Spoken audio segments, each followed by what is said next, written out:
We're nearly there. That's the tower ruins.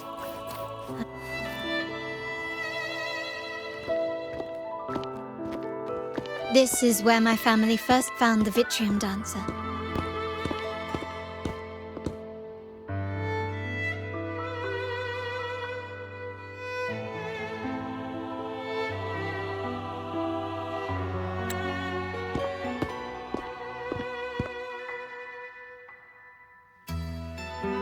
What do you see in the shattered stained glass?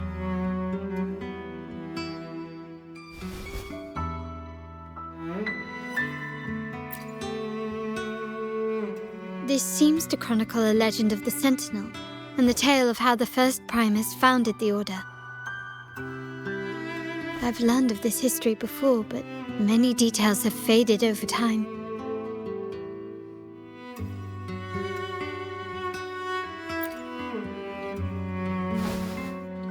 Well, art investment is one of our family's key ventures, so I've naturally picked up a thing or two along the way.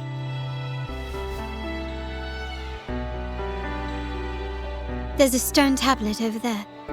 It might offer some clues about these stained glass images.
This ancient stone tablet bears inscriptions in the ancient Rinascita language, which translate roughly to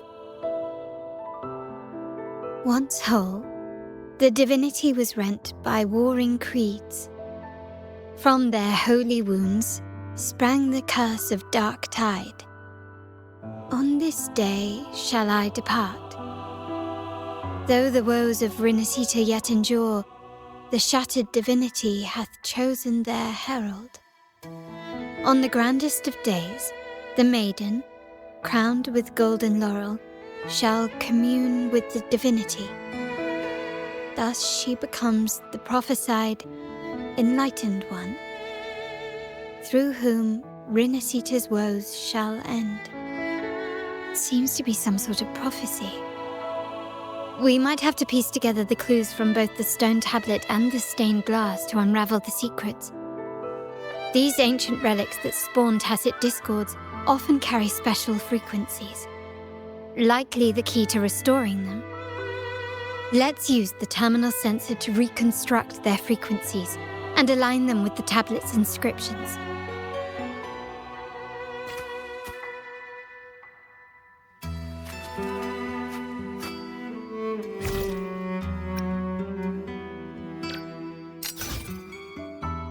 The frequencies of these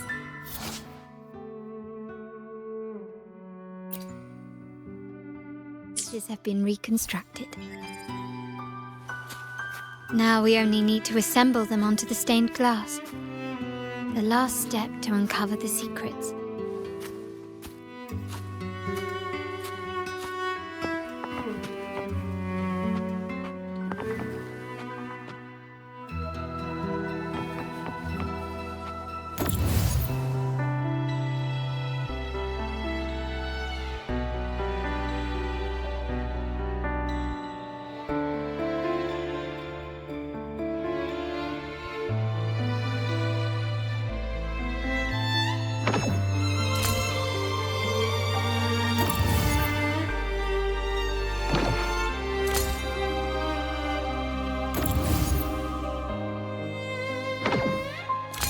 This one shows a man in Primus attire, wielding a lantern-shaped relic to dispel shadows and the monsters within. The last one seems to depict the moment a girl communes with the divinity of Rinascita.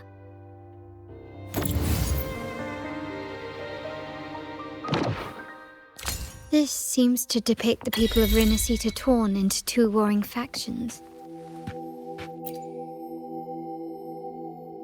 It's done. Now, let's see. Looks like these stained glass images recount a tale about the divinity.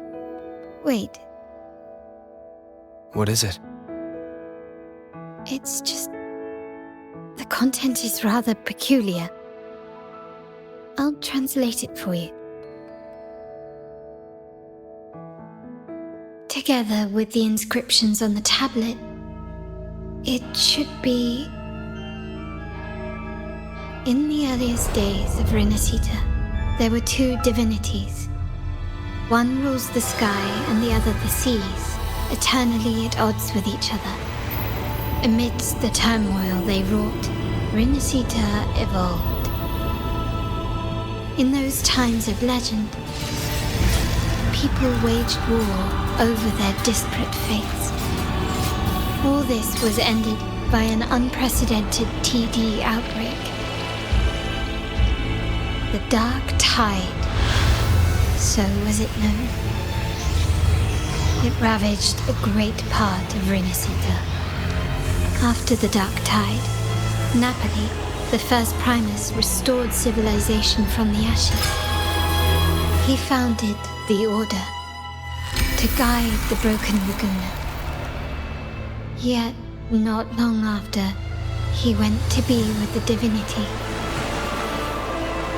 On his deathbed, he spoke to the believers. Once whole, the divinity was rent by warring creeds. From their holy wounds sprang the curse of Dark Tide.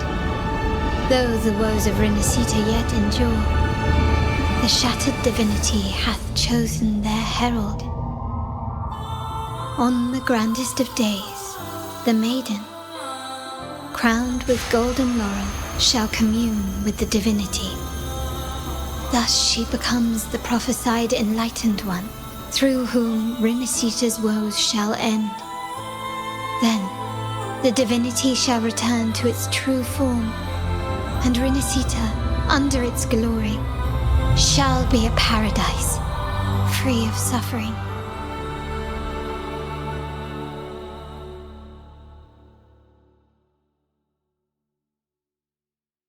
Rinascita has two divinities.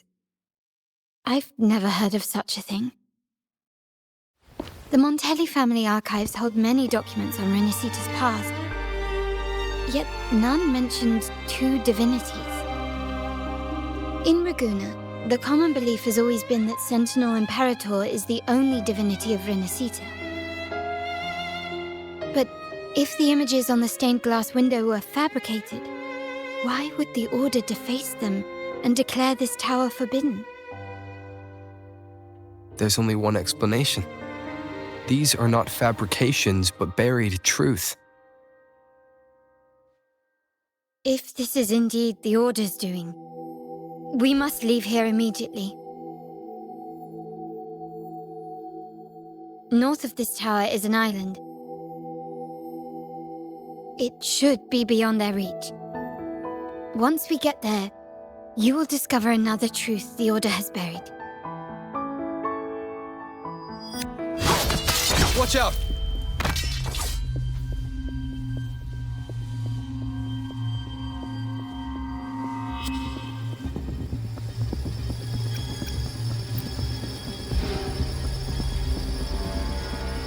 Interesting.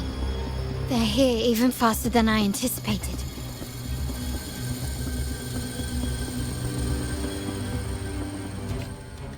Apparently, the Order believes the images on the stained glass to be real. They wouldn't even hesitate to break their facade of neutrality, just to ensure we don't take the secret path alive.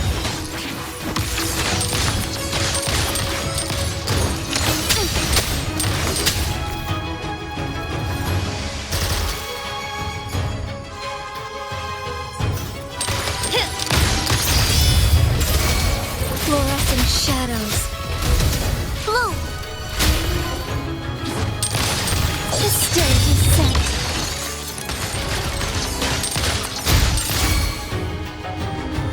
Still recognize me? Surrender. Glory demands more. Bloom from ashen shell. That's a fun. Clipping.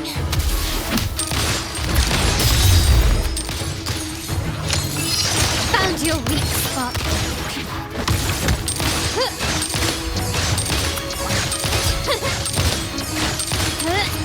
Still recognize me?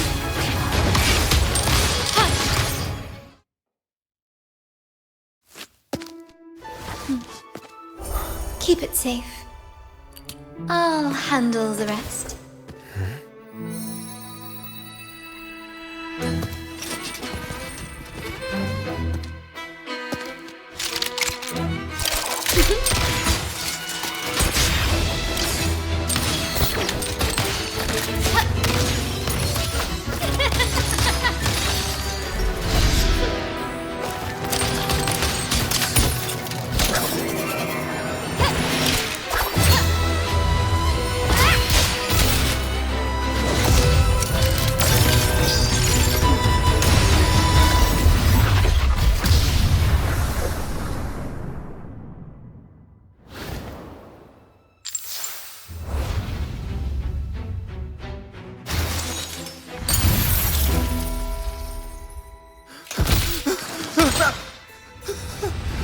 Speak.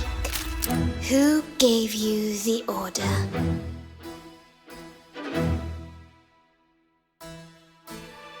Look at what you've done. Distorting history. Usurping the Sentinel's authority and colluding with wretches. Who are your accomplices? The Fractsidus, the Fractsidus, and even some of the Montellis. Am I right?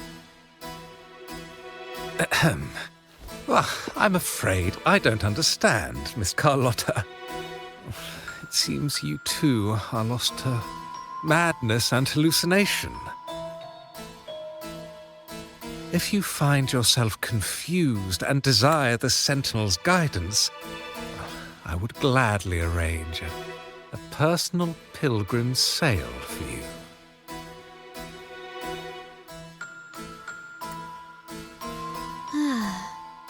So this is how you treat those truth seekers? Banish them in the name of pilgrimage.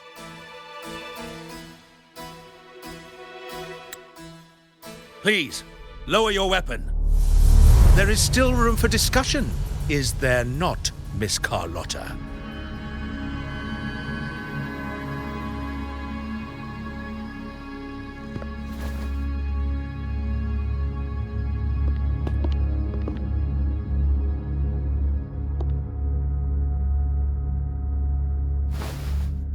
Stand down. Enough blood has been shed today. Imperator would not revel in senseless sacrifice. The pilgrim's sail is for the transgressors to seek rebirth, not for you to threaten our friends. Repent for your reckless words.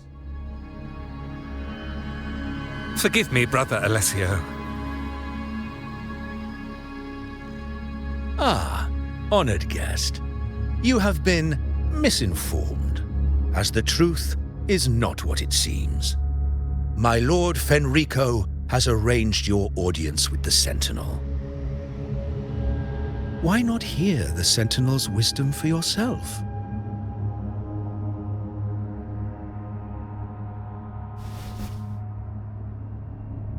Of course.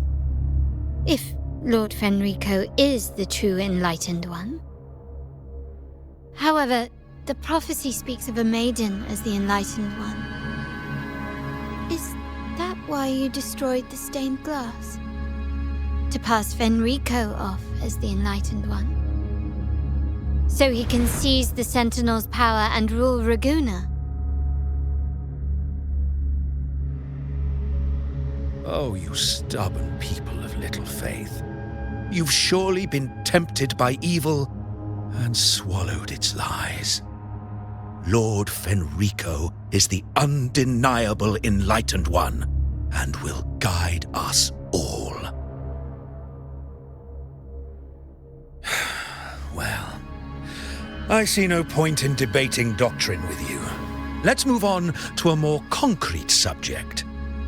Now, Miss Carlotta, which one do you think is more important to the Montelli family?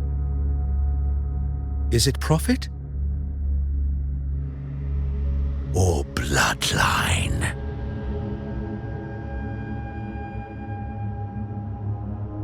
How? That's Uncle Capello's pendant. What did you do to him? Good question. What did we do indeed? Quite a faithful one he was. Wouldn't hand over this pendant, the emblem of his faith. But we managed to persuade him. Whether he should be deemed faithful now depends entirely on your actions. And you know what will become of him if we decide his devotion is weak and unworthy.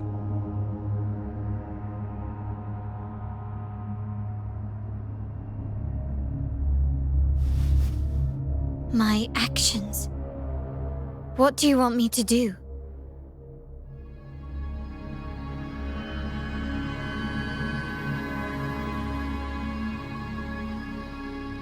Raise your weapon, faithful Carlotta. Choose wisely now. Where shall you aim? Whose heart will taste your bullet?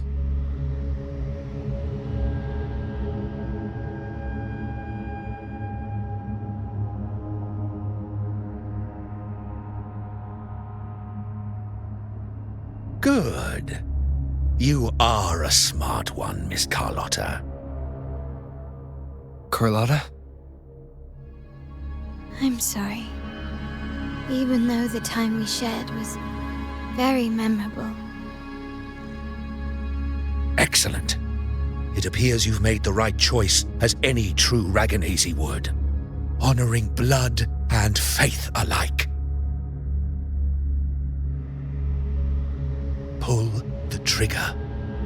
End this transgressor's life. The Sentinel shall host a supreme banquet for you in the high heavens.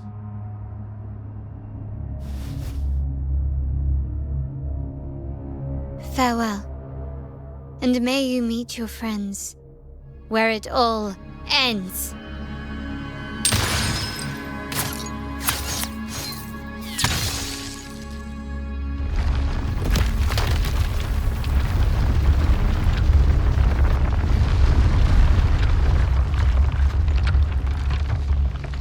You've disappointed me, Miss Carlotta. There's a saying in Raguna, even the finest bullet can miss. It was only a mistake. So be it. I shouldn't question your faith over such a mishap. It is, after all, insignificant in the grand scheme of the divinity. Let us bear witness to the moment divine wrath descends from the heavens.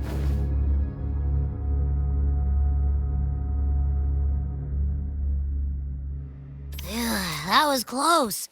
I really thought the bullet was coming for us. So, was it all part of your plan? We were improvising. Then you two sure have great chemistry.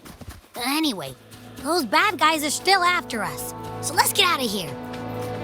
Didn't Carlotta say something about an island up north? Let's go check it out. Wait, heads up! Something huge is coming at us! Watch its flames! Quick, get to that clearing!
shall whisper.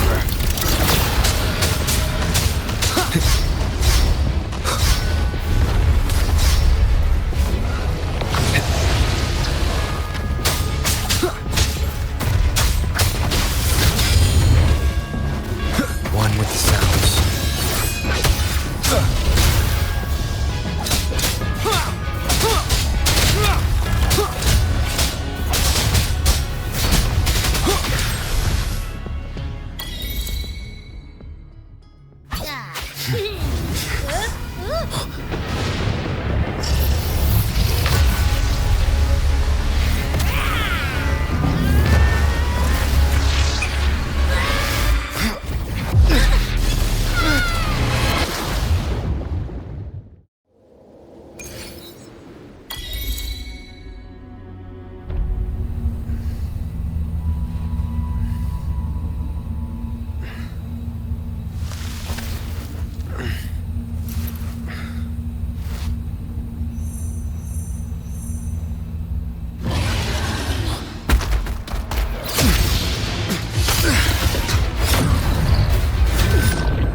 Don't be scared. Paro is just saying hi. She seems to fancy you.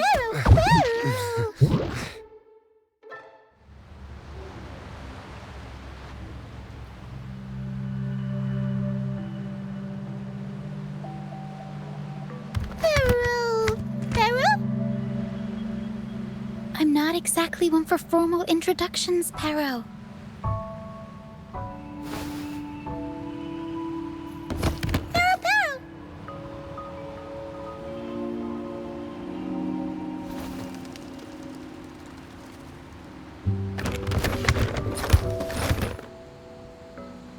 I know this isn't the first time seeing them.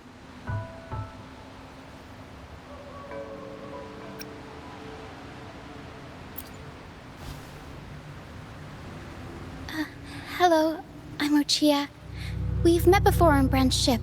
I was in this box. This is Paro, the actual owner of the box. Paro takes good care of me and lets me hang out in it all the time. I've never seen Paro warm up to someone so quickly. It must be something in your frequency that it finds interesting. Anyway, what brings you to this beach? It's not exactly a place for a stroll. So you were attacked by that dragon and fell off the bridge.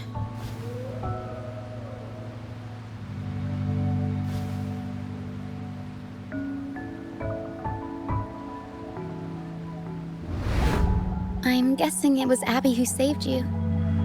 It probably exhausted itself and retreated back into your body to rest. I can still sense Abby's frequency, even if it's faint. What triggered Abby to come out? Something it could absorb? But then, why didn't it work?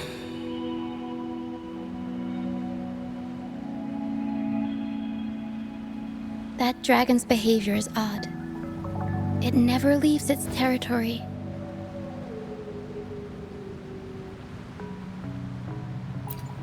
Long ago, this place was a sacred spot for the Order's pilgrims. Then, the dark tide hit, and all those reverberations left behind twisted things up. The remnant clouds from the Sea of Clouds drew hordes of tacit discords here. Now, their whispers fill the air, turning this once holy place of pilgrimage into the penitent's end.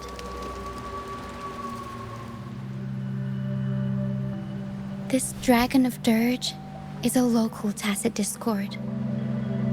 It grows by feeding on the others. We were supposed to pick you up like Miss Carlotta planned, but things went sideways.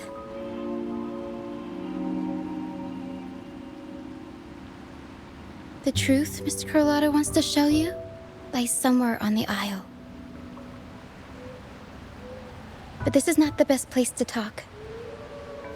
The mist is thickening, and rain is coming.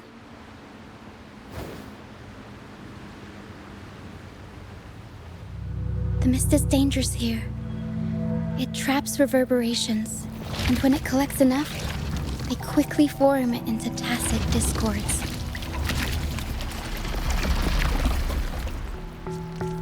The captain, Brant, he went into the mist to rescue people, but he hasn't returned.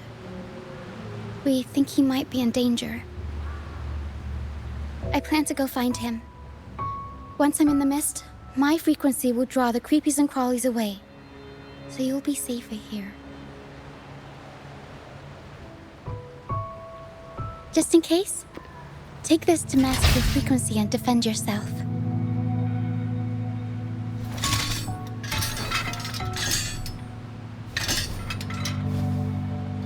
Ta-da! Fireworks pistol. One shot and it'll send the tacit discords packing.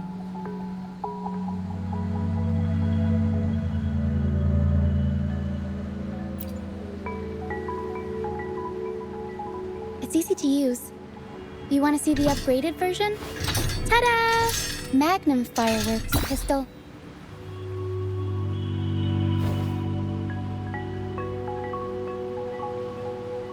Use it to protect yourself. Our troop will bring you to our base soon and tell you the truth we've uncovered. I'll join you once I find Brant.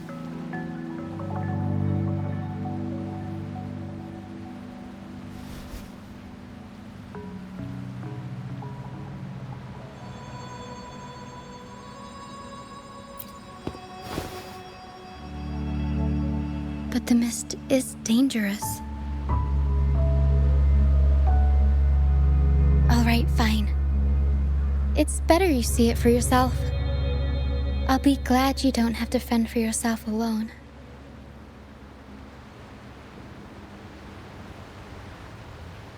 See that lighthouse?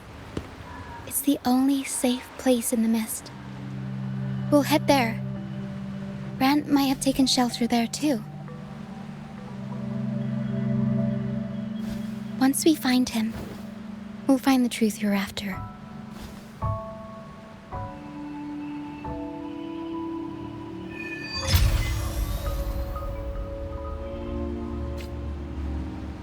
The area up ahead is where the sea mist is thickest. Try to avoid the dark phantoms in the mist. They could turn into tacit discords at any moment. We'll improvise.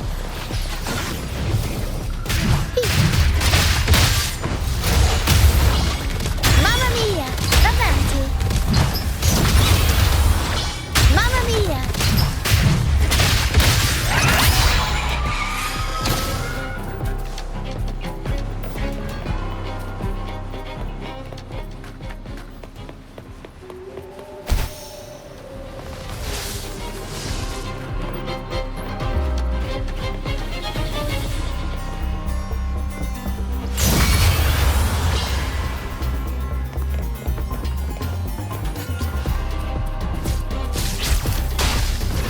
Together we fight! Fluorescent shadows. Evil be cleansed. Bloom from ashen shell. Sprout. Feed my blossoms, self-deceivers. Grafting, suffer!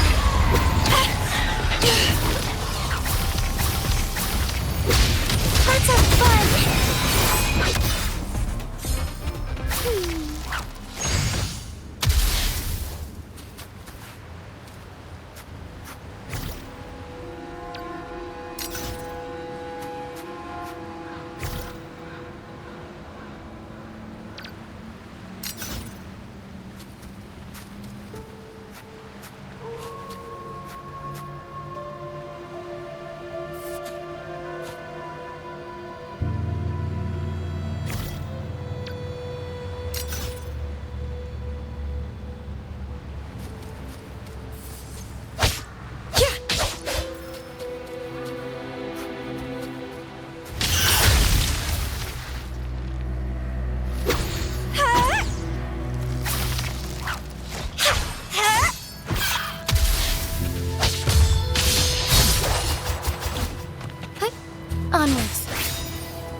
Tacit discords. Watch out. What? I can't control my forte.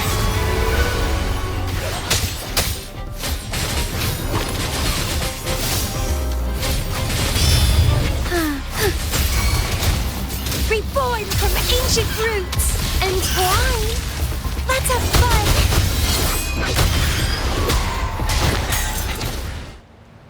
The high levels of corrupted remnant energy in the mist are disrupting our frequency stability. I can help with that. See, fighting here is a bad idea. Let's just try to avoid any threats for now.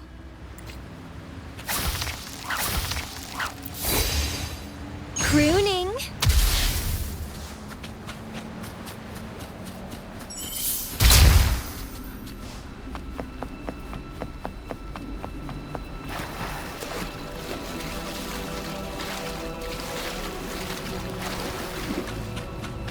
Come, play with me. Look for me. Don't worry. They're just reverberations. Potential tacit discords in the making. Some of them are actually our friends. We can follow them to find our way out.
Did it lead us this way because it sensed the dragon? Possibly.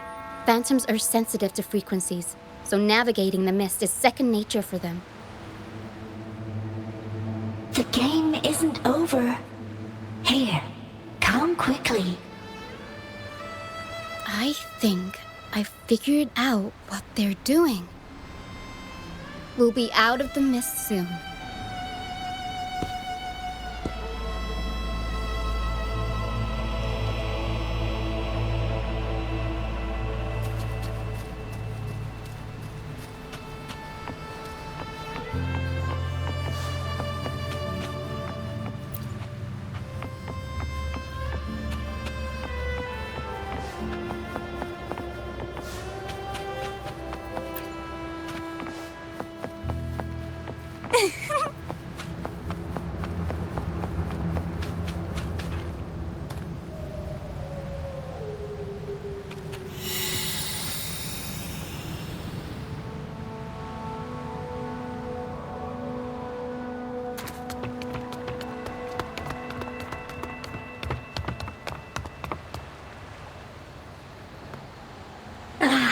Rochia, you found me. I'll always find you, but maybe don't do this again next time. Why? Isn't this your favorite game? I wanted to play with you. I know, but as your friend, I worry about your safety. My friend? Excuse me. Are you Rochia's friend?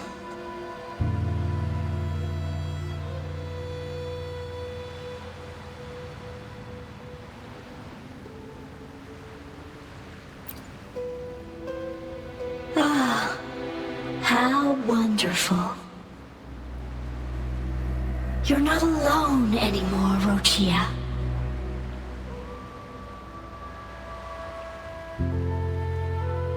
Yes, I have friends now. I'm so happy for you.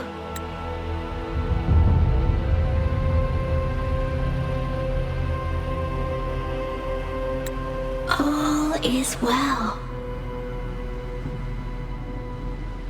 Fly, fly to the high heavens. We are born free, and our souls will soar even in death.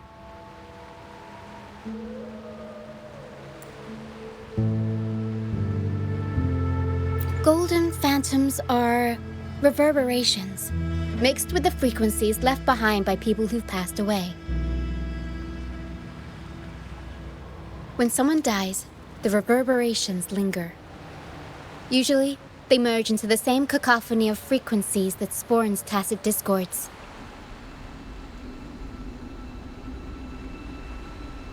But sometimes, a trace of their final will remains, and the mist shapes this into phantoms.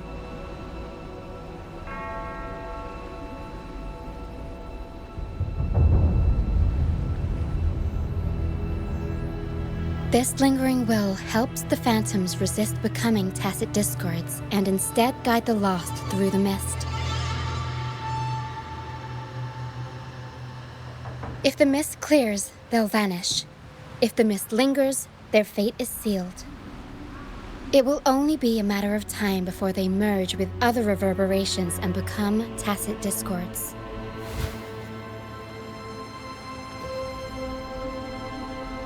Their final frequencies tend to cling to certain objects. Like this Lucianite here. I collect them as proof that they once lived.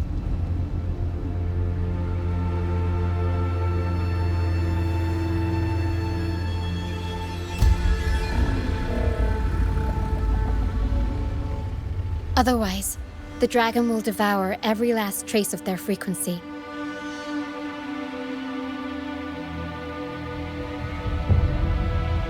The mist is thinning.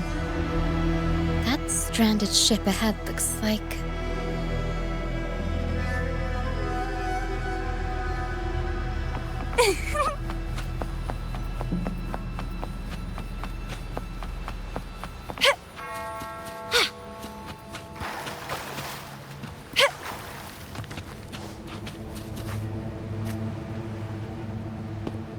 A pilgrim's sail. Why is it here? In Raguna, those who break the law are sent to the Order Tribunal for sentencing. Those who violate the sacred doctrines are branded as fools and sent away on the pilgrim's sail.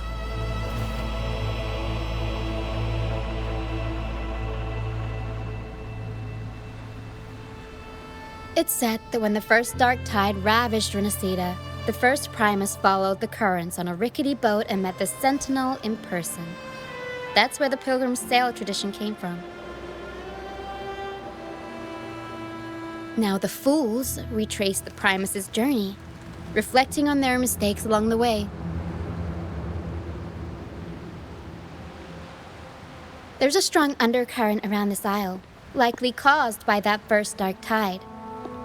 It drags all pilgrim sails here unless the ship's course is altered.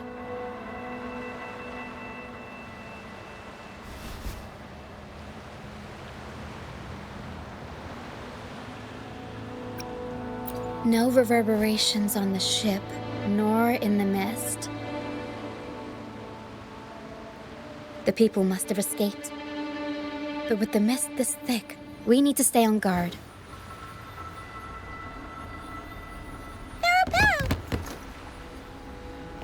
This way. Head to the lighthouse. I hear the sounds of fighting. Watch out. Tacit discords are gathering. Looks like our brief intermission is over. Time to let the ghosts have their moment on stage. Come on then, let the flames of battle ignite our souls! Wait, is that Brant? Only Brant would call them ghosts with that kind of flair. It must be him. But I can't tell where he is in the mist. Anyway, let's deal with the trouble here.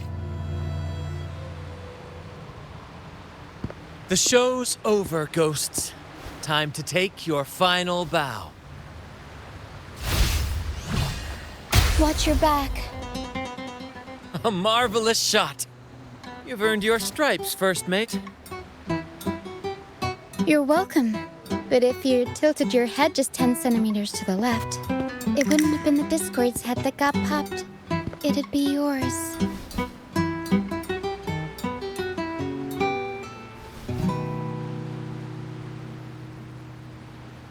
Not on your watch. Besides, fortune always smiles on me. Except in bets. And we've crossed paths with the rover again. Can't get luckier than that. We shouldn't have let him get caught up in this mess.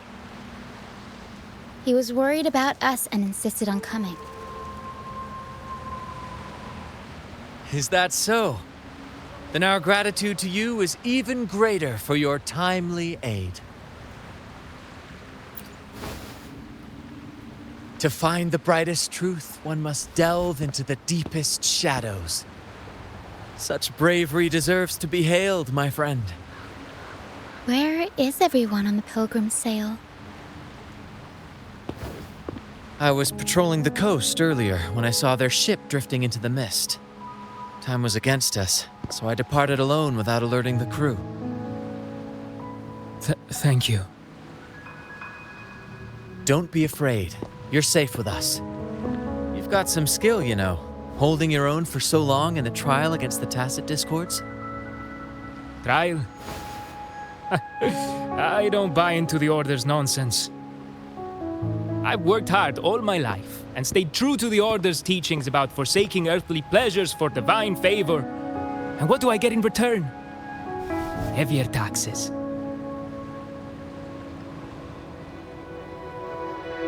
When pirates ransacked my merchant fleet, leaving me with nothing, I turned to the Order for help. They said it was a divine trial and left me to rot. I stood before the Sentinel statue, asking if my suffering was really their will. But all I got was silence. Why should I wait for peace in the afterlife when I could be living for today? How is that a crime? As for salvation, I don't believe in it. And I certainly don't need it. Here's a proposal. How about joining our troop? We are wanderers adrift upon the seas. Or perhaps you're more familiar with the name, the Troop of Fools? The Troop of Fools? Could it be? Yes, we are, like you, by the Order's decree, marked as fools. Fools on the Pilgrim sail often meet their demise in a storm, or they're swallowed by the waves. Even if they do survive, they still face hunger, thirst, and the unforgiving wrath of nature. Maybe it's luck that brought you here so swiftly, and unharmed at that. Look around. This is all that remains of the Pilgrim sail. This is always their final destination, where the fools meet their end.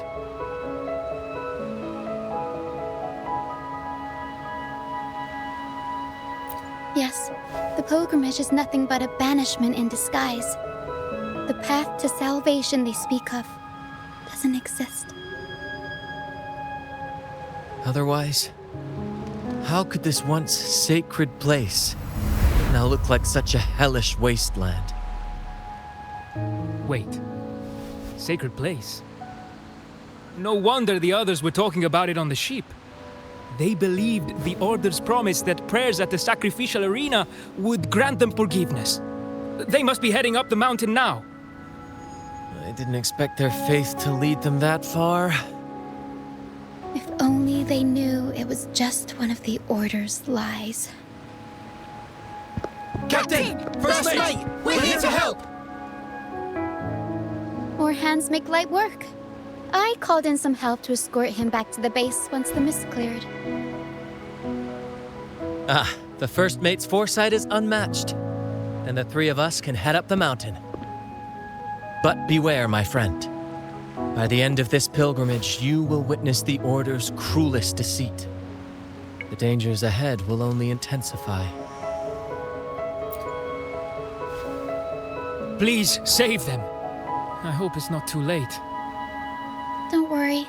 There's more to our troop than you think.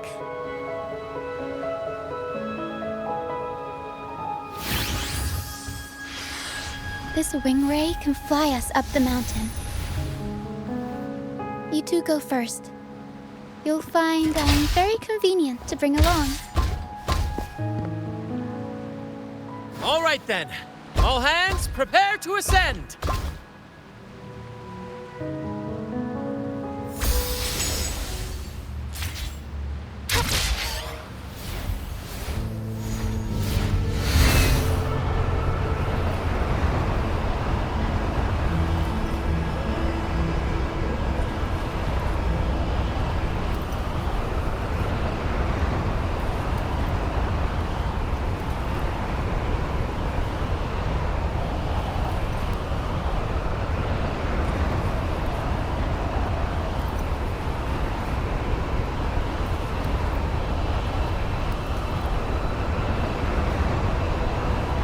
Discourse incoming.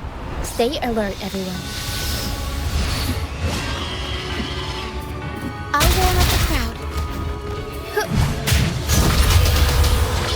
Mamma mia!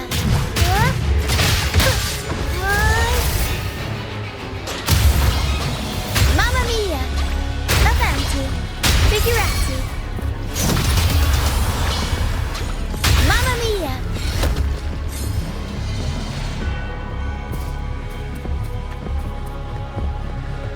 These are human footprints. Looks like they're heading to the arena. This is the only way up. Let's pick up the pace. Be gone, you vexing wretches! The sacrificial arena's right there. Let's take them down in one blow!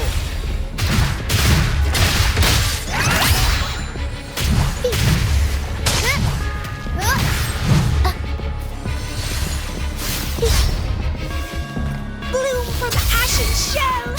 Grafting, suffer!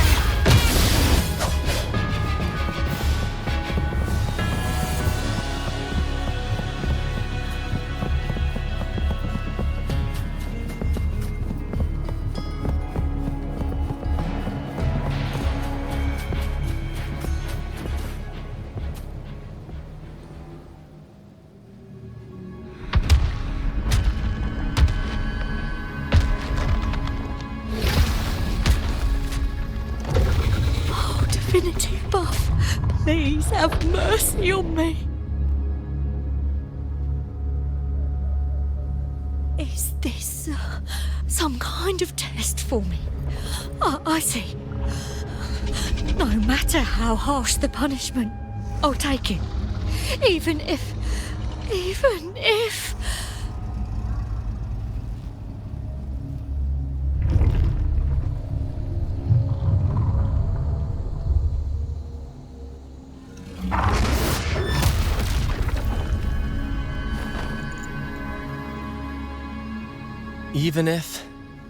it means death? We've never done anything that warrants paying with our lives.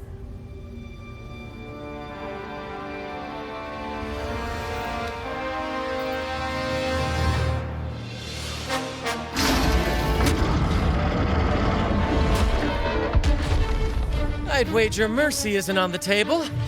However, in the face of danger and adversity, the stage is set for our grandest act.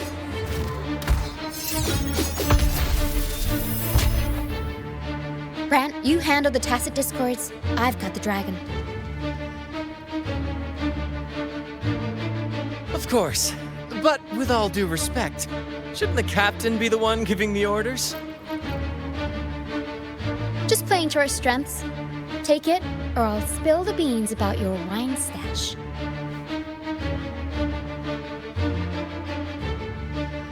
Why, aye, first mate.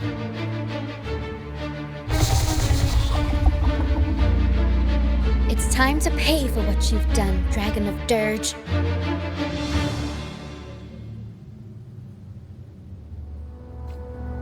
The lovely smell of all my prey. And it's getting fun. Don't run. Keep the dance going. Keep dancing. Leave it to me. Oh. Bask in the sunlight.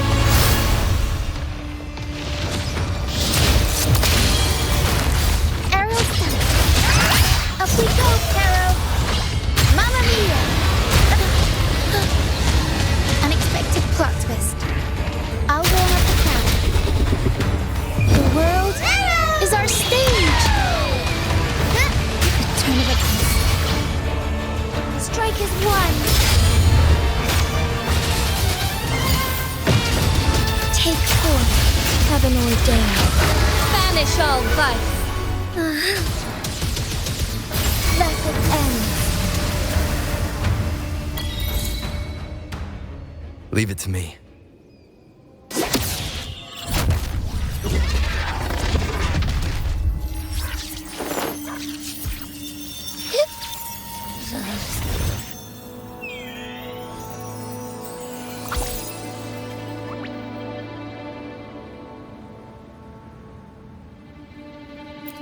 Of course!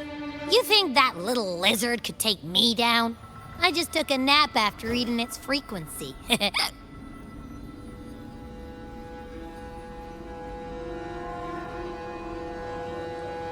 But seriously, that was close. The fire it breathed almost singed your hair.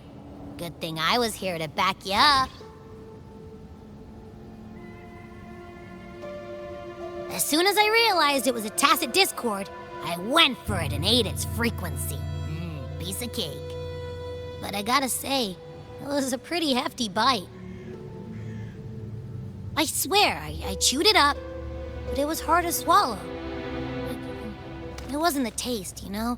More like my digestion's been a mess lately.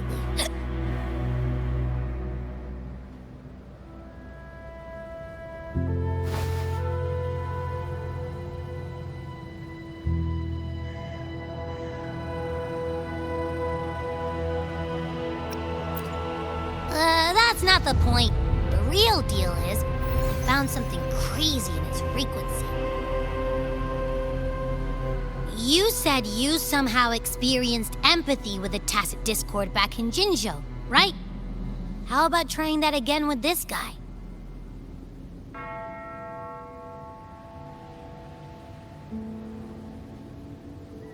Trust me, this could be our big break.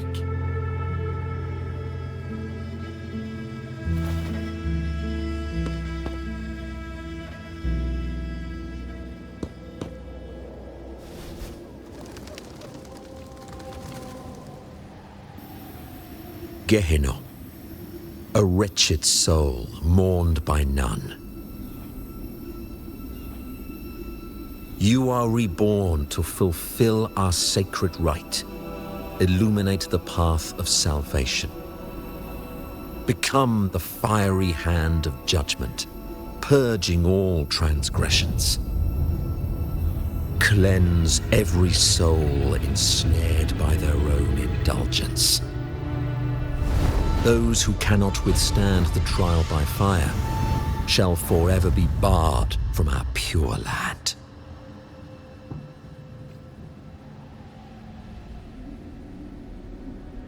See? I wasn't lying.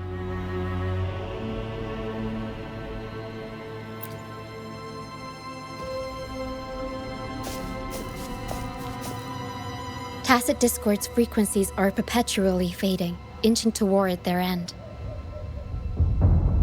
Their only way to maintain their existence is to consume other frequencies as food. The dark tide and mist enveloping this isle have drawn in countless tacit discords. Their frequencies should have been enough to feed the dragon. If what you saw is true, then the Order must have used some trick to control the dragon, making its frequency fade away faster than it should. That means they could be responsible for why the dragon began attacking all living beings, including humans. In time, it ended up becoming a harbinger of death. I found this during the previous battle. It seems the Fractsidus had their hand in this case as well.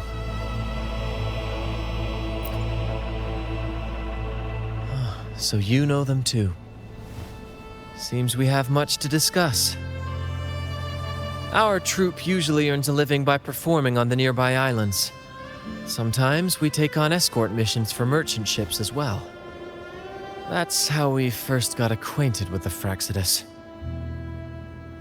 At first, they were just lurking about, raiding ships. But as the Carnival drew near, their actions grew suspicious. We noticed them lingering around a certain sea. Remember Cetus the Tidebreaker? The creature that attacked you when we first met?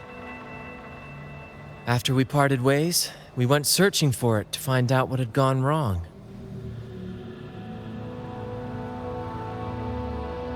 This is what we found on its tail, another Lycoris.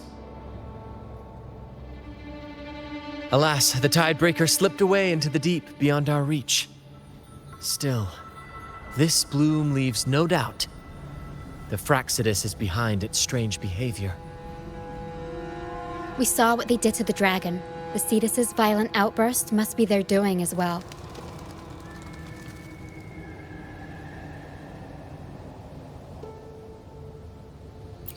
They say the Carnival is a ceremony to resonate with the Sentinel. Those who claim the laurel may be graced with a miracle, a direct communion with the divine. At first, we thought you were merely a curious traveler, intrigued by the Carnival and our Sentinel. But now, seeing how far you've come, there's more to your quest, isn't there? Our troop has always sought the laurel, and we won't sit back while others threaten the Carnival. If they're your foes, then our paths align. Remember I mentioned one of ours who once claimed the laurel? He wasn't with us when we first met.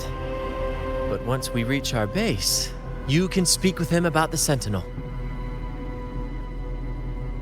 It won't be long now. After such an adventure, a well-earned rest awaits.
Here we are, ladies and gentlemen.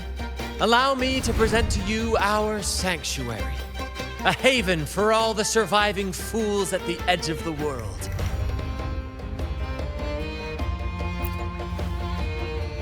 It is, my friend. We built this place from the ground up, and I dare say it's a triumph worthy of the ages. The mist does shield us from the Order, but it brings its own set of problems. Precisely why we must tackle its effects without delay. By the way, If you'd like to speak with Mr. Bardolino, our laureate, you'll find his tent deep within the base. Feel free to talk to the others while we handle our tasks. We'll catch up once we're done.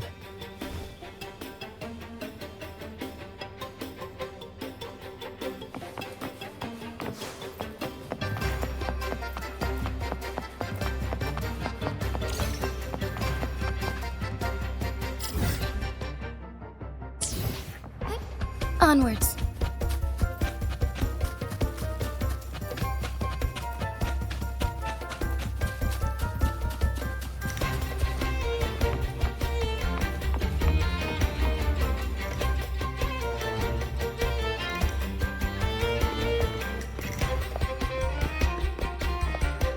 Relax, young man.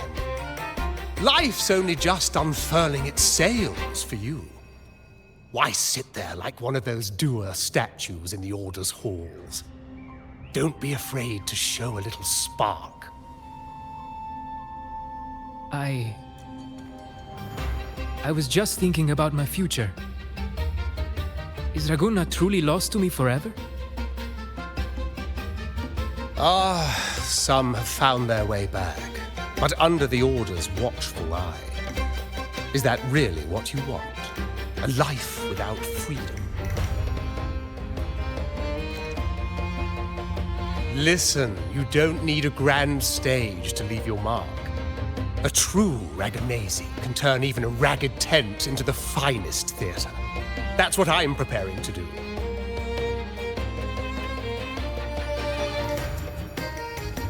I might be an old man now, but don't let that fool you. I was once crowned with the laurel, you know. You? Are you Mr. Bardolino? In the flesh. Ha ha ha ha!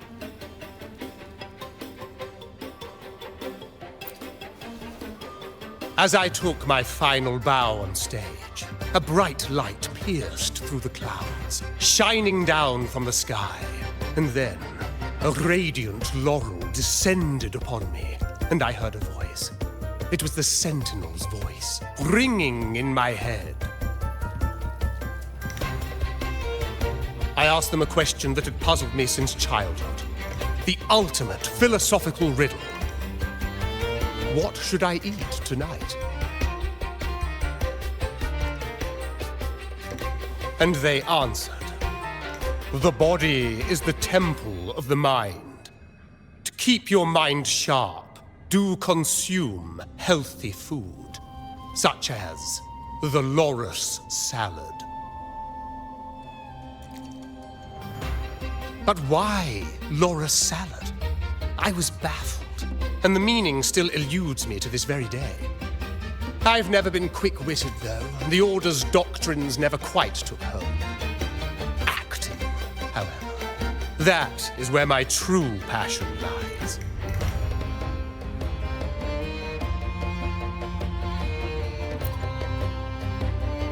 But why did a blessed laureate like you get banished by the Order? Back when I won the laurel, Raguna was led by the Holy Maiden. She promoted all sorts of grand celebrations during the Carnival, an unceasing tide of revelry. Stages sprang up on every corner of the city, performances dancing through the streets, and shops adorned in vibrant hues. Even on rainy nights, you could still hear music playing in the square. Some performers wove their critiques into their acts. Sharp as she was, the Holy Maiden noticed. She refined city policy with each whisper of dissent.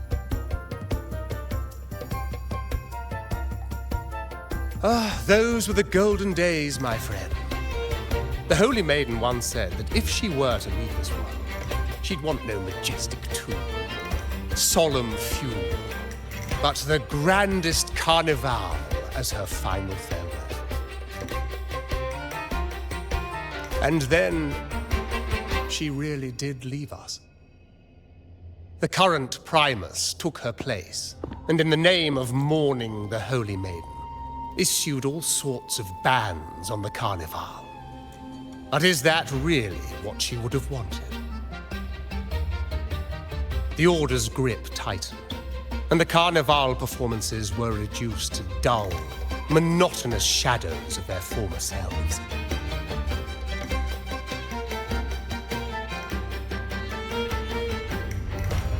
One year, I strung a wire from a gondola to the top of the clock tower in Liberty Square, and another from the tower to the Thessalia's mansion.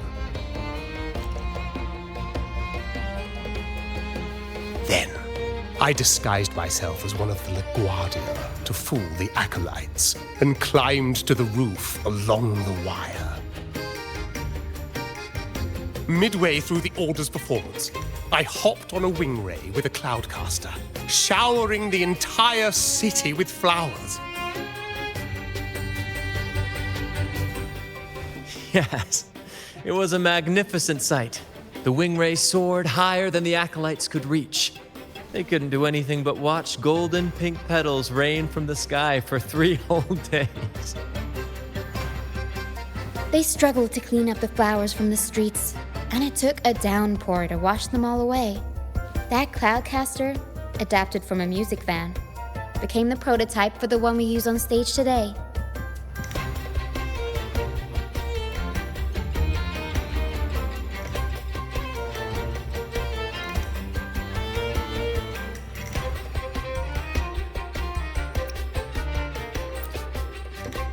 But that's all in the past. To this day, I'm still not sure what crime they pinned on me. Maybe walking the wire without protection? Anyway, I'm just an old relic now. But you lot, you're the main characters of this era, facing down every obstacle with fire in your bellies. But isn't our fate already sealed? Without the so-called salvation the Order preaches, we're doomed to our banishment. Just lost souls, dying in obscurity. Life is short, and we weren't born just to atone. The Order may banish us, but they can't take away our right to sing.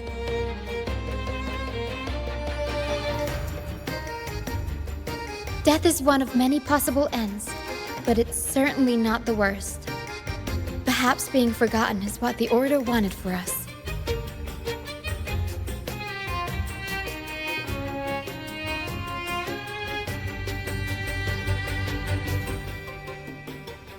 They want to erase all traces of our existence, grind us into dust and drag us into the abyss. But we'll fight the tide and live our lives to the fullest. Members of the troupe may come and go, but they never truly left us. Their deeds and songs are passed down through the ages. One day, our voices will echo across every land. Our words will reach every corner of the world. And by then, even the tacit discords in the stormy sea will know our names. That's the spirit, boy! Even if I can't earn myself a proper title, I'll become Rinascita's most enigmatic legend. When I'm gone, I'll leave behind a coffin that sings. Or maybe turn into a lark, singing every day and night.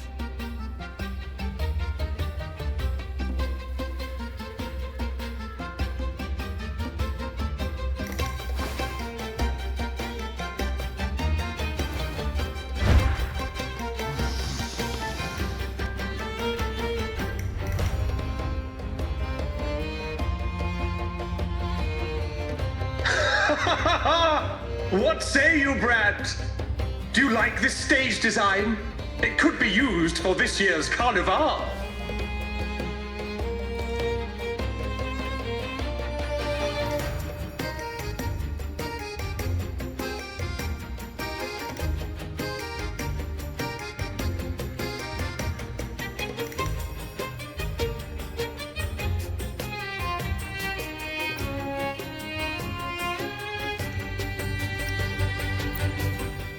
Our little chat reminded me of those good old days. So why not relive that scene I just mentioned?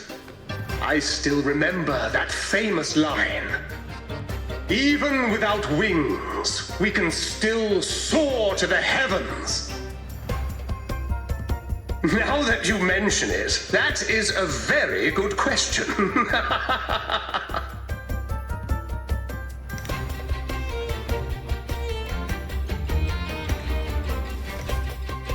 Please don't mind him. We like our performances big and bold, after all.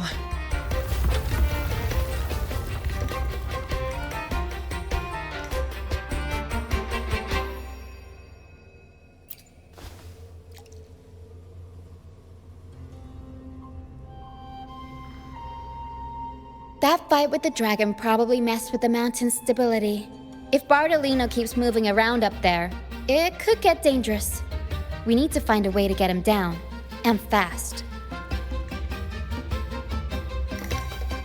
We might need your help with this. Hera should have some useful items in her box.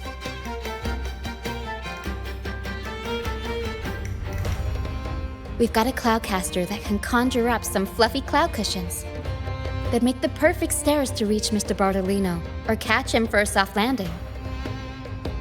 But some of its parts have been borrowed by other troop members.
Sailors cheer as hearts ignite.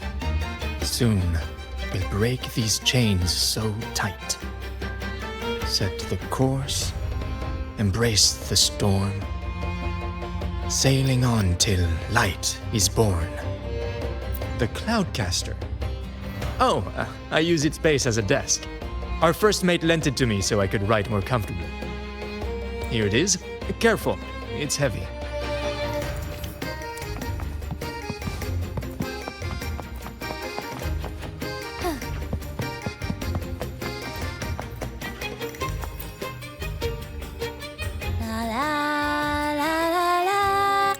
I'd rather be a wild flower, ignored by all in my own. The Cloudcaster. It does ring a bell. Here, the resonance unit. It helps me find the right pitch and rhythm. Works like a charm. You should give it a try too.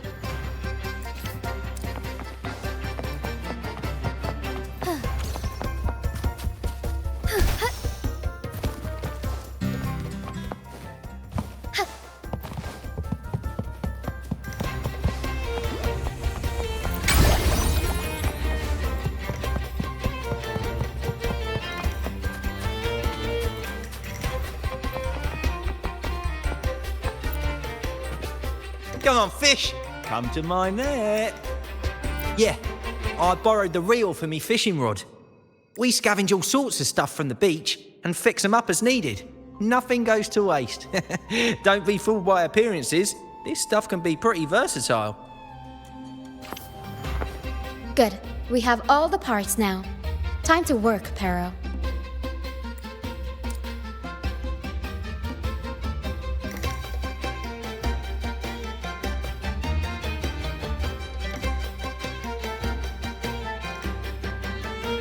Everything's set for takeoff.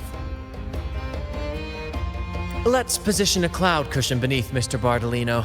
Then we'll pop the balloons and bring him down safely. Although we might need a bigger cushion. The Cloudcaster's resonance unit responds to song. The louder our singing, the more powerful the effect. In that case...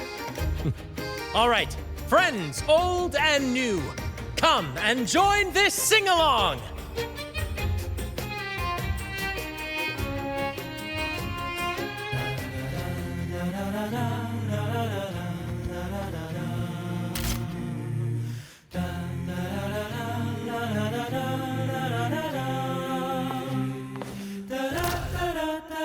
Bullseye! How about showing off that aim again with the rest of the balloons? Almost done!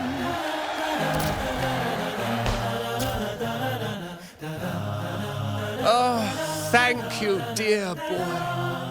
You helped me complete this performance and fulfill one of my dearest wishes.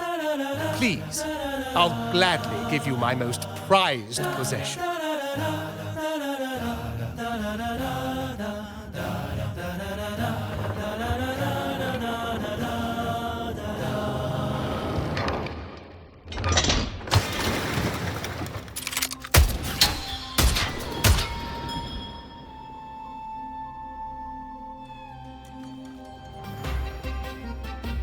Apologies for my late arrival to such a magnificent performance. Did I miss anything?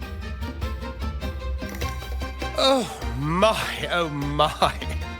What an honor to witness the beauty of our generous benefactor.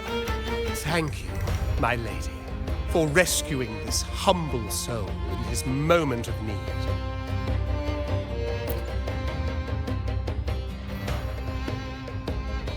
You flatter me. The family's protection extends to all who stand by us. Might I say what a pleasure it is to see you again, Miss Carlotta. You have my heartfelt gratitude.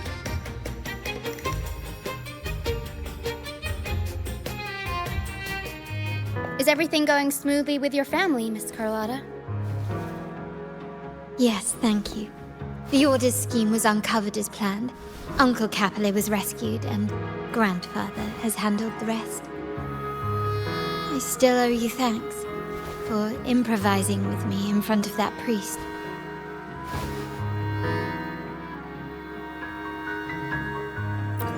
You've got a sharp mind. No pain, no gain, as Grandfather used to say. I'm pleased we're on the same page.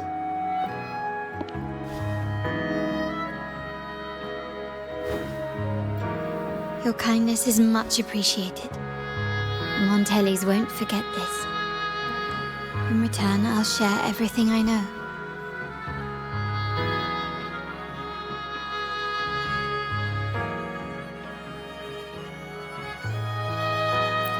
I believe you've noticed that the Order has been undermining the family under the guise of its doctrines. Alienation, monopolization, just a few tricks up their sleeve. Their true motives, however, run deeper. Their alliance with the Fractsidus speaks volumes. While we don't know the full extent of their conspiracy, one thing is clear. Their sights are set on this year's carnival. The carnival is likely where you'll find clues about the Sentinel.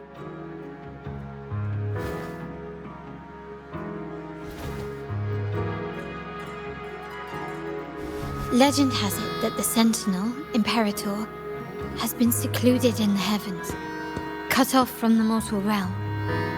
The last record of the Sentinel is from the Carnival a decade ago. At that time, the entire city was shrouded in mist. Ghosts roamed the streets.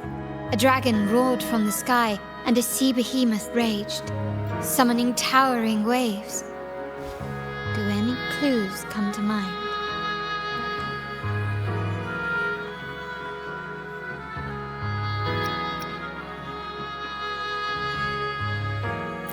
The Order has allied with the Fractsidus to control the dragon. From what I saw when I connected with its frequency, they might be planning to command it to attack Raguna during the Carnival. After the Tacit Discords took over this isle, the Order used them as an excuse to forbid any entry. It might be their way of concealing the dragon's existence. But without the Lycoris, the Dragon of Dirge is now off the table.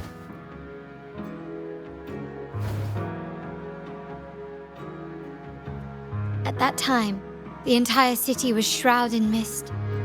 Ghosts roamed the streets, a dragon roared from the sky, and a sea behemoth raged, summoning towering waves.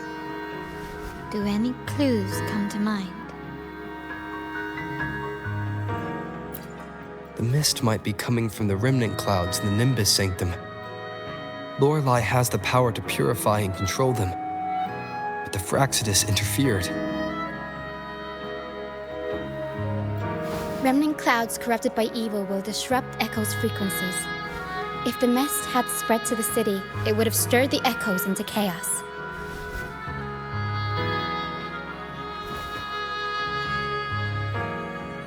We are lucky that you and Zani, along with that acolyte, awakened Lorelei in time. You prevented the mist from spreading and averted the waveworm. The Fractsidus must still be licking their wounds. At that time, the entire city was shrouded in mist. Ghosts roamed the streets. The Montelli traders used Lycoris in experiments to turn echoes back into Tacit Discords. If they were successful, the ghosts seen 10 years ago may have also been created this way. Ghost is just a dramatic name given by the Raganesi for Tacit Discords. They look nearly identical to echoes, especially in the mist.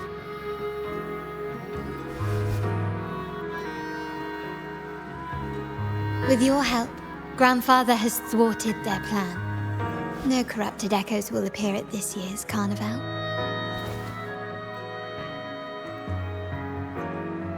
At that time, the entire city was shrouded in mist. Ghosts. The remnant clouds spreading, experiments to turn echoes, and the dragon's manipulation. The Order plans to recreate these disasters at this year's ceremony.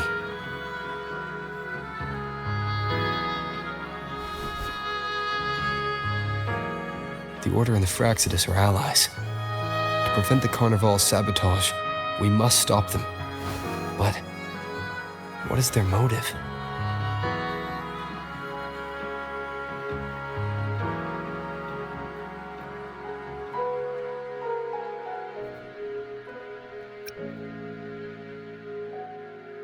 The Primus called it a divine punishment, and took the opportunity to appear as a savior. A perfect way to build legitimacy.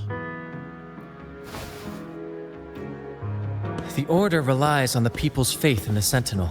With the Sentinel's 10-year absence, faith in the Order has waned. They must be desperate to restore that trust. It is for this reason that the Order has been forced to revive the festival.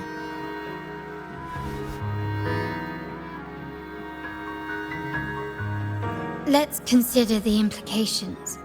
If the Carnival proceeds unhindered, how would it affect the Order?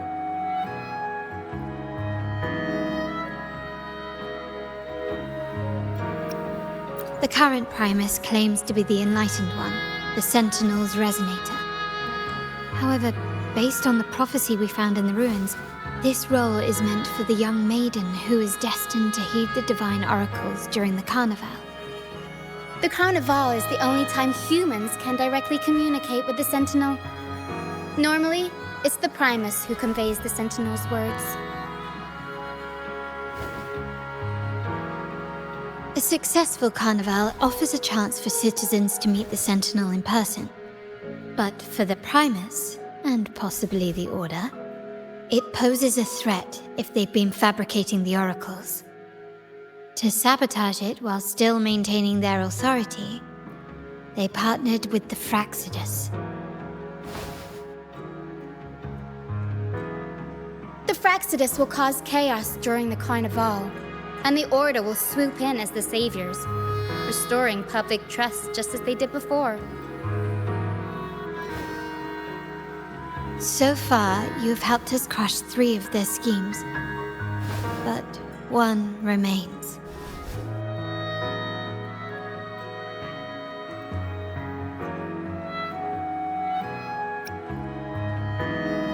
We have evidence that the Cetus is being manipulated, and the Fractsidus are setting up their final plan. With their whereabouts unknown, we'll need to adapt our strategy as the Carnival unfolds. From what I've noticed, you're not one to act passively or pin your hopes on others. You prefer to strike first and steer events in your favor.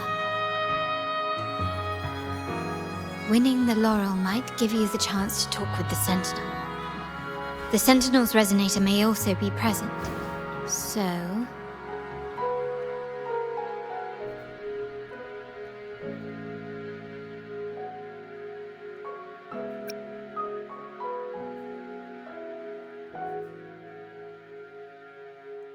Our aim has always been clear: to restore the Carnival to its former glory with a performance for the ages.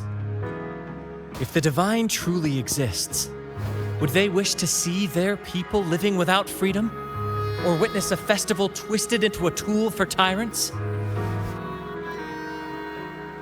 If we win the laurel, we'll show that such punishment is absurd.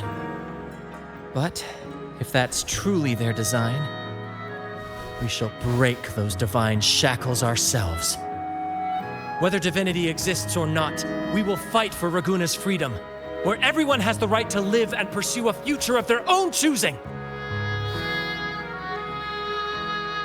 The Montellis share this vision. Only in a free society can a fair and open market thrive.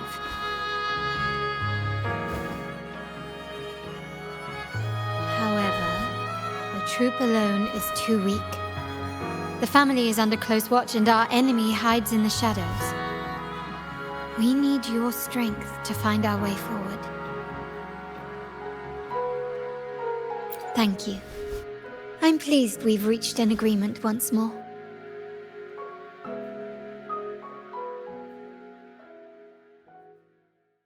All right. What should we do now? Any plans? Since the Order intends to sabotage the Carnival and incite chaos amongst the guests, confronting them directly only plays into their hands. You've seen the troops' unique approach to combat, haven't you?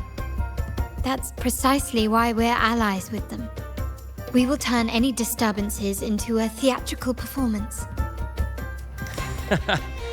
I can see our friend here is still a bit confused. No worries, my dear boy. We'll have a quick rehearsal before the Carnival begins. Speaking of which, Ms. Carlotta, would you honor us by joining our performance? Me? I do have some stage experience, though I must confess I may be a bit out of practice. We don't know what challenges we'll face, so your help will be needed, Miss Carlotta. Plus, it's a chance for you to get to know our methods. If you insist.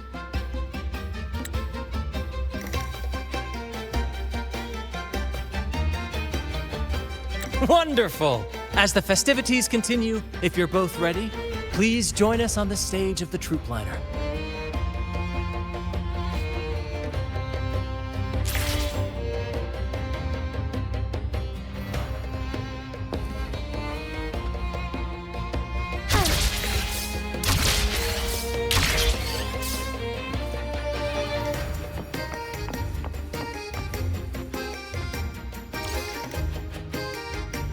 Our rehearsals are rather straightforward. No scripts, just pure intuition and our senses guiding us. That's what makes Commedia Improviso truly come alive. For our improvised comedy, we start with a theme. From there, we build our lines and act on the fly, responding to the unfolding show and audience reactions. But with the limitless capacity for human creativity at play, the plot can sometimes veer into the, well, unconventional. To prevent things from spiraling too far, we set an anchor for the performance. Pardon my interruption, but I'm quite curious. What sort of bizarre plots have you encountered? Well, something like a humble craftsman from a small town sets sail on a rainy night, stumbles upon ancient ruins, is reincarnated with superpowers, and then decides to conquer the galaxy, becoming the Emperor of the Stars. So, we draft a basic outline that assigns roles and guides the plot's direction.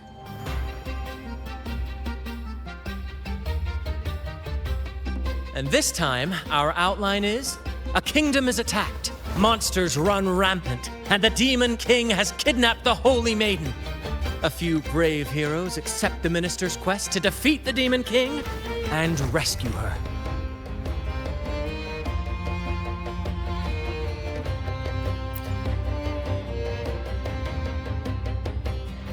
This outline holds special meaning.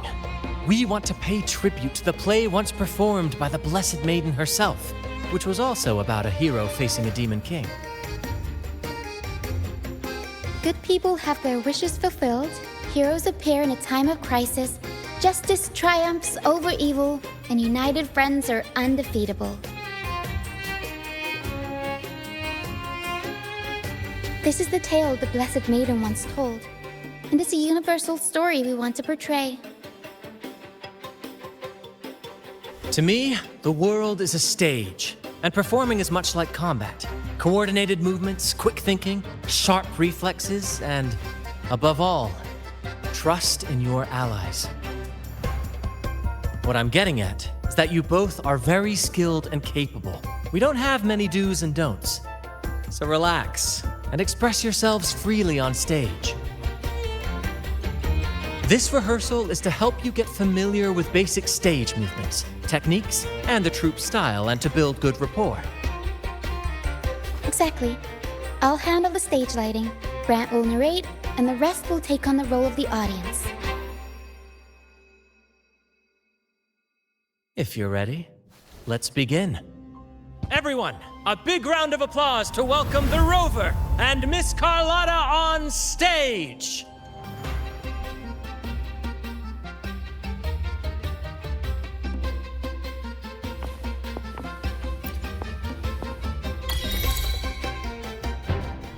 All right, next I'll spin the prologue of our tale, setting the scene for how our brave heroes first crossed paths. Once upon a time, a hero roamed the world. Undaunted by the lack of a divine vessel, he embarked on a perilous journey across tempestuous seas. Alone in the dark, a young girl of untethered spirit soared against towering barriers with wings of defiance. The winds of fate brought them together.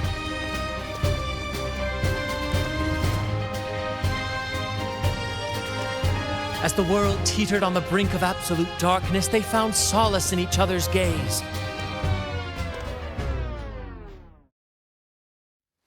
Together they became unshakable allies, standing strong against the tides of fate.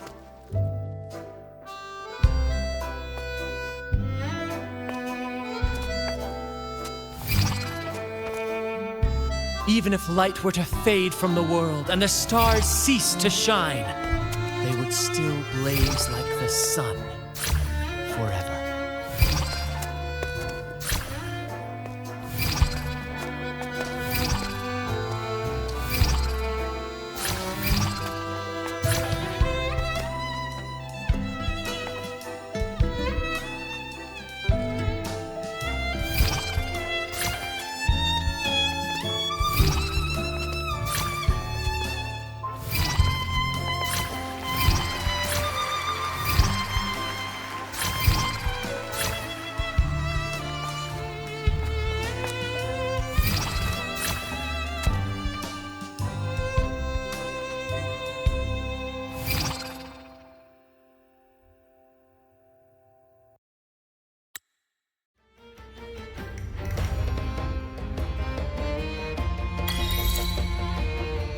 Bravo! Bravo!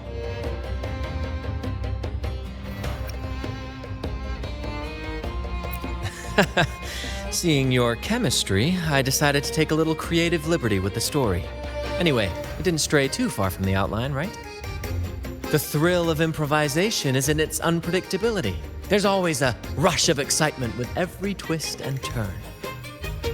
Your movements were seamless, elegant, and powerful. I'm confident you'll shine at the Carnival. Thank you. It was all thanks to you.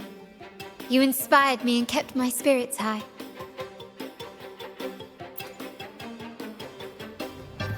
You'll master it in no time, I'm sure. All right, that's enough for today. Let's save the grand reveal for the Carnival. Oh, and speaking of which, there's still something we need to prepare for you, isn't there? You mean the essential item for the Carnival performance? Don't worry. I've taken care of everything. Oh, so it's handled then. I can't wait to see it.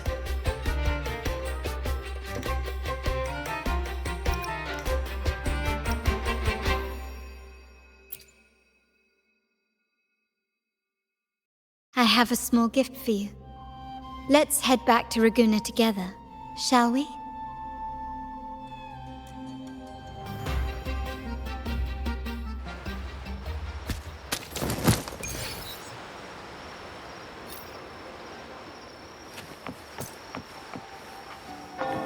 This way.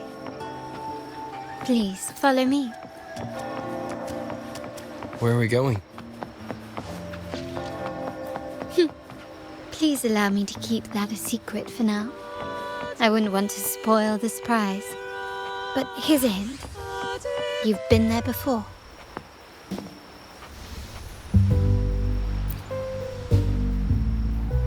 Oh, dear Lady Carlotta, thank the Sentinel you are finally back. I was just about to close up shop to prepare for tomorrow's carnival. You have completed my request, haven't you? Of course, Lady Carlotta. You should have more faith in my skills. Here you are. A small token of my appreciation. Abby, I have something for you as well.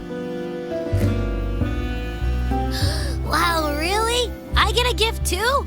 Ha! You're so nice. Ah, so that's why Lady Carlotta was so insistent on using only the finest materials and meticulous craftsmanship for this piece. For a moment, I feared she lost faith in my skills and was plotting to hand over the shop to someone else. But now I see why this little creation was so important to you, Lady Carlotta. Nyala, you do have a flair for dramatics. Anyway, why don't you unwrap it?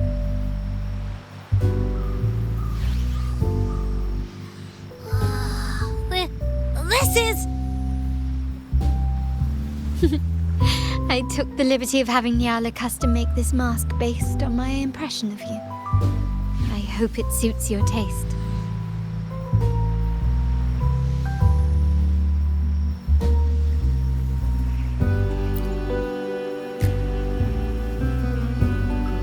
I'm pleased you like it. The Carnival is a splendid reverie, and the mask is its passport. May it help you navigate the Carnival with ease, and let you enjoy it to your heart's content. We will, for sure. May I take a bit more of your time? Walk with me through Raguna tonight. I have some additional information to share with you.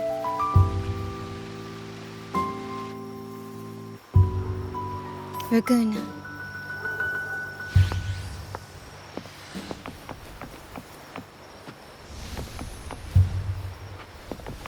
This jewel, the sapphire that crowns Solaris. The waters of Raguna serve as a mirror. reflecting the countless faces of this city, much like our own reflections. There was a time when the currents swept us into the jaws of uncharted waters, where relentless storms and voracious waves awaited. But after weathering such trials, they revealed to us a hidden gem, the shores themselves. My family has always been drawn to the thrill of a new voyage. One stormy night, fate decided to play a hand. What we discovered there on that island, the technology and novel ideas, was nothing short of a blessing in disguise. There exists only one relatively safe route from the Black Shores to Ragusa, a path known solely to the Montelli family. As long as you stayed on this course, you were bound to encounter the troop. My family has always been drawn to the thrill of a new voyage. One stormy night, fate decided to play a hand. Exactly. When we heard the Black Shores were hunting for a legitimate entry into Ragusa, I thought, why not bring them into our little venture? Hence the invitation. My family has always been drawn to the thrill of a new voyage. One stormy night, fate decided to play a hand. What we discovered there on that, our intentions might not be as grandiose or ominous as you think. We seek liberation, and to achieve it, we're pursuing the truth behind Rinascita's origins. Legend has it that when people first arrived on this island, Genesis Nexus was already here, welcoming them. The prevailing belief is that the Sentinel gifted us this technology, and despite nobody ever seeing the Sentinel in person, we talk with them through supposed telepathy. Notice anything strange about that story? Terminals conjure up echoes, and the Genesis Nexus allows the Raganese access to common echoes. If the Genesis Nexus was present when the first settlers arrived, who built it? And really, if no one's ever laid eyes on the Sentinel, how can we be so sure that statue really represents them? It seems to me the Order might have spun us a tale, hiding the true origins behind their grand myths. No, we have no ambitions to rule or to renounce our faith. And really, this city should not be ruled by any one entity. The hour grows late. I have arranged accommodations for you at Palazzo Grotta in the south. Let us walk there together, and I can share a story along the way. Think of it as a bedtime tale. I learned it from the troop. It's about Fleur-de-Lis, the Blessed Maiden. Once, the Blessed Maiden was just a simple peasant girl. During the Sentinel's gratitude rite, the young Fleur-de-Lis managed to sneak past the guards and drink the sacramental wine. Every drop. Perhaps it was the intoxicating wine in Eglatown, or simply her lack of experience with spirits. But she soon found herself quite drunk. Swaying on her feet, she ascended the ceremony's grand platform, lifted her threadbare dress, and began a rather ungainly dance. Seizing the sacred horn, she played a carefree folk tune, dodging the guards and weaving through the crowd with surprising agility. Remarkably, the crowd, as if drawn by an unseen force, followed her lead, transforming the solemn ceremony into a wild parade of cheers and revelry. Naturally, the Order was less than pleased. The pilgrim sale did not yet exist, so Fleur-de-Lis faced 3 days of confinement. During that time, she used her prison walls as a canvas. That unforgettable day of disordered revelry left a lasting mark on all who witnessed it. Is it not remarkable? A rebellious girl, chosen by the Sentinel to become the Blessed Maiden. If the Sentinel indeed permitted such a girl to serve as their spokesperson, it suggests that all this joyous revelry is not something they disdain. Perhaps they too enjoy poetry, painting, tears, laughter, romantic tales of nights, and dancing amidst crowds, much like ourselves.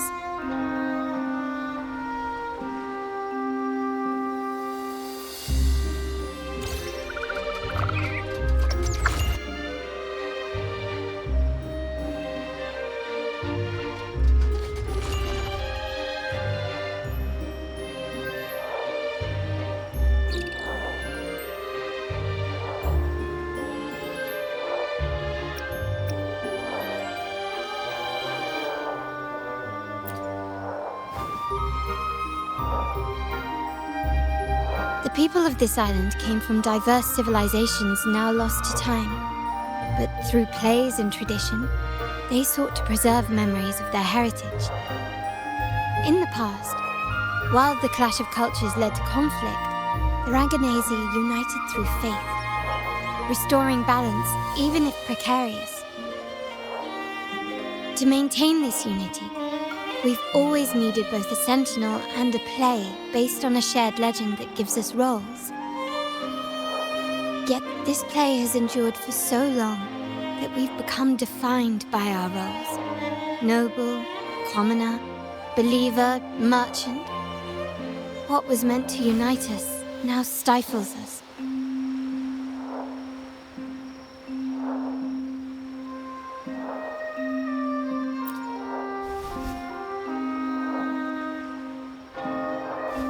Now, we yearn for a day when we can truly set aside our titles and positions, express our true selves, and join together in celebration.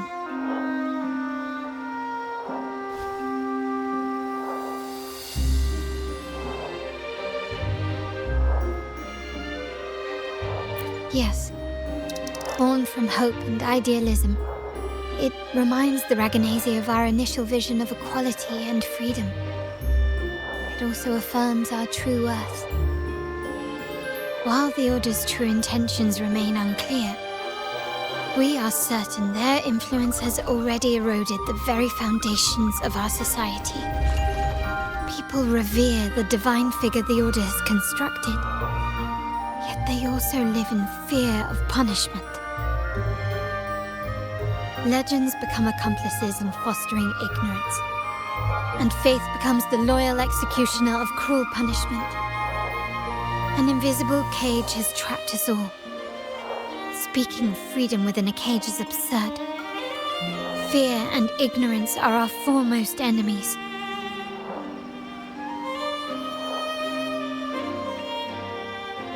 This year's carnival will spark a flame fierce enough to burn down that cage.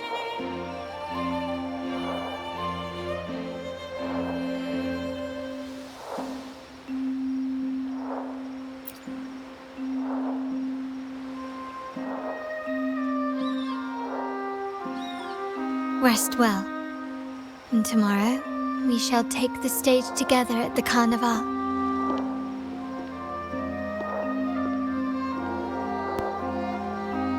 Good night. May your dreams be sweet.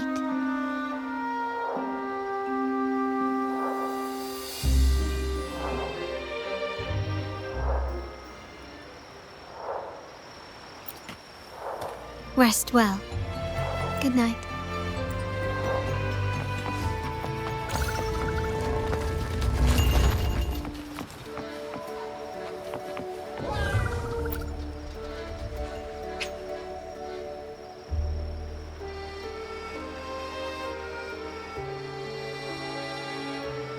Welcome. Lady Carlotta already notified us of your arrival. We are prepared to check you in whenever you're ready. Very well. I'll escort you to your room immediately.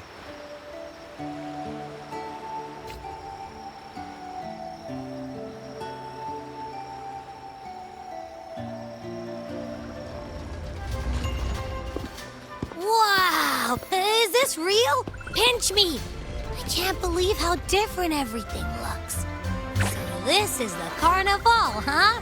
Yeah!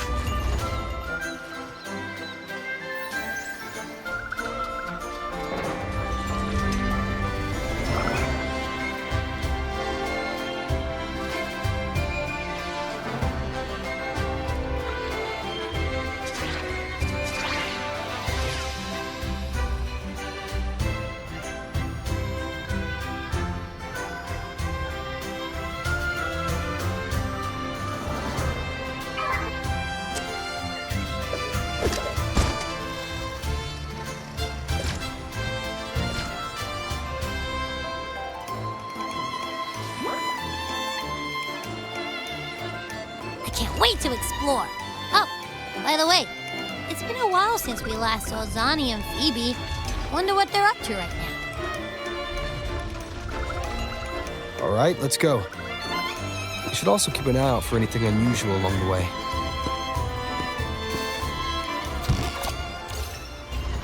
Miss Margarita,